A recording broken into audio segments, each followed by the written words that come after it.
Hello കൂട്ടുകാരെ, അബീസ് വ്ളോഗ്സിൻ്റെ പുതിയൊരു വീഡിയോയിലേക്ക് സ്വാഗതം. നമുക്കിന്നിവിടെ ഒരുപാട് ഗുണങ്ങളുള്ള ഒരു അച്ചാർ ഇട്ടാലോ? ഒരു ഇരുമ്പമ്പുളി അച്ചാർ. ഞാൻ അതിനുവേണ്ടി കുറച്ച് ഇരുമ്പമ്പുളി അരിഞ്ഞെടുത്തിട്ടുണ്ട്. ഇതാണ് ഇരുമ്പമ്പുളി എന്ന് പറയുന്നത്. അറിയാൻ മേലാത്തവർക്ക് വേണ്ടി കാണിക്കുകയാണ്. ഇനി നമുക്കിത് എങ്ങനെ അച്ചാർ ഇടുന്നതെന്നൊന്ന് നോക്കാം. വീഡിയോയിലേക്ക് പോകാം. ഇരുമ്പൻപുളി അച്ചാർ ഇടുന്നതിന് വേണ്ടി ഞാനിവിടെ ഒരു പാൻ അടുപ്പേ വെച്ചു. അതിലേക്ക് നല്ലെണ്ണ ഒഴിച്ചു കൊടുക്കാം. നല്ലെണ്ണയാണ് അച്ചാർ ഇടുന്നതിന് ഏറ്റവും നല്ലത്. നല്ലെണ്ണയിൽ അച്ചാറിട്ടാൽ ഒരുപാട് നാൾ കേട് കൂടാതെ ഇരിക്കും. എണ്ണ ചൂടായി അതിലേക്ക് ഒരു 1/4 ടീസ്പൂൺ കടുക് ചേർത്ത് കൊടുക്കാം. ഇനി അതിലേക്ക് ഒരു 1/4 ടീസ്പൂൺ ഉലുവ കൂടി ചേർത്ത് കൊടുക്കാം. ഞാനിവിടെ മുഴുവനെയുള്ള ഉലുവയാണ് ചേർക്കുന്നത്. ഉലുവ പൊടിയാണ് ചേർക്കുന്നതെങ്കിൽ പൊടികൾ ചേർക്കുന്ന കൂട്ടത്തിൽ ചേർത്താൽ മതി. കടുക് ഇവിടെ പൊട്ടിയിട്ടുണ്ട്. ഞാനിവിടെ ഒരു 10-12 അല്ലി വെളുത്തുള്ളി എടുത്തിട്ടുണ്ട്. അതുപോലെ ഒരു കഷ്ണം ഇഞ്ചി അരിഞ്ഞെടുത്തിട്ടുണ്ട്. അതുകൂടി ഇതിലേക്ക് ചേർത്ത് കൊടുക്കാം. ഇനി 2 തണ്ട് കരിയാപ്പില കൂടി ഇതിലേക്ക് ചേർത്ത് കൊടുക്കാം. ഇതെല്ലാം കൂടി നന്നായിട്ടൊന്ന് ഇളക്കി വഴറ്റിയെടുക്കാം.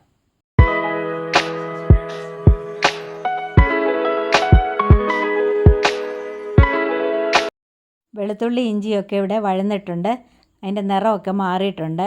ഇനി ഈ സമയത്ത് നമുക്ക് ഇതിലേക്ക് ആവശ്യമായ പൊടികൾ കൂടെ ചേർത്ത് കൊടുക്കാം. ഒരു 1/4 ടീസ്പൂൺ മഞ്ഞൾപ്പൊടി ചേർത്ത് കൊടുക്കാം. 2 ടേബിൾ സ്പൂൺ മുളക് പൊടി ചേർത്ത് കൊടുക്കാം. കാശ്മീരി ചില്ലിയാണ് ഞാനിവിടെ ചേർക്കുന്നത്. ഇനി ഒരു 1/2 ടീസ്പൂൺ കായപ്പൊടി കൂടി ചേർത്ത് കൊടുക്കാം. ഇനിയും ഇതിലേക്ക് ആവശ്യമായ ഉപ്പ് കൂടി ചേർത്ത് കൊടുക്കാം.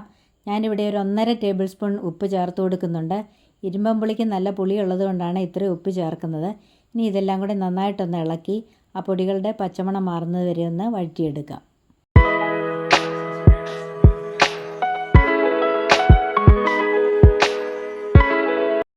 പൊടികളൊക്കെ ഇവിടെ മൂത്തു, അതിൻ്റെ പച്ചമണമൊക്കെ മാറി.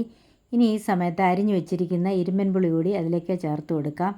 അതുകൂടി ചേർത്ത് അതും നന്നായിട്ടൊന്ന് വഴറ്റിയെടുക്കാം.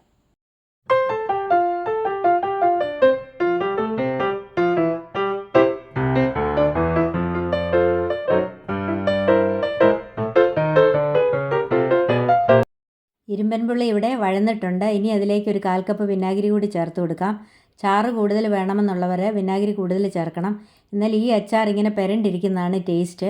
അതുകൊണ്ടാണ് ഞാൻ കൂടുതൽ വിനാഗിരി ചേർക്കാത്തത്. ഇനിയും ഇതൊന്ന് ഇളക്കി കൊടുക്കാം. ഈ വിനാഗിരി ഒന്ന് തിളയ്ക്കണം. ഇരുമ്പൻപുളിക്ക് ഒരുപാട് ഹെൽത്ത് ബെനിഫിറ്റ്സ് ഉണ്ട്. ഇത് ബ്ലഡ് പ്രഷർ കുറയ്ക്കാനായിട്ടും അതുപോലെ തന്നെ കൊളസ്ട്രോളിനും ഒക്കെ വളരെ നല്ലതാണ്. അതുപോലെ ഇതിനകത്ത് വൈറ്റമിൻ സിയും അയണും ധാരാളം അടങ്ങിയിട്ടുണ്ട്. അതുകൊണ്ട് ഇമ്മ്യൂണിറ്റി ബൂസ്റ്റ് ചെയ്യാനും അതുപോലെ തന്നെ വിളർച്ചയ്ക്കുമൊക്കെ വളരെ നല്ലതാണ്. വിനാഗിരി ഇവിടെ തിളച്ചിട്ടുണ്ട്. ഇനി ഇതിലേക്ക് 1 ടേബിൾ സ്പൂൺ പഞ്ചസാര കൂടി ആഡ് ചെയ്ത് കൊടുക്കാം.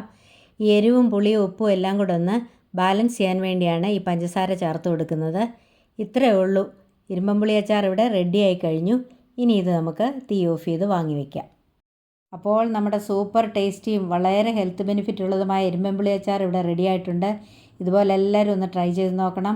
എന്നിട്ട് എൻ്റെ വീഡിയോ ഇഷ്ടപ്പെട്ടെങ്കിൽ ലൈക്ക് ചെയ്യണം, കമൻറ്റ് ചെയ്യണം, മറ്റുള്ളവർക്കൊക്കെ ഒന്ന് ഷെയർ ചെയ്ത് കൊടുക്കണം. എൻ്റെ ചാനൽ ആരെങ്കിലും സബ്സ്ക്രൈബ് ചെയ്യാതെ ഉണ്ടെങ്കിൽ ഒന്ന് സബ്സ്ക്രൈബ് ചെയ്ത് സപ്പോർട്ട് ചെയ്യണം. അടുത്തുള്ള ബെല്ലൈക്കൺ കൂടി മറക്കാതെ ഒന്ന് എനാബിൾ ചെയ്യണം. അപ്പോൾ ഇതുവരെയും എനിക്ക് തന്ന എല്ലാ സപ്പോർട്ടിനും നന്ദി. ഇനിയും മറ്റൊരു വീഡിയോയുമായി കാണാം. Till then bye bye.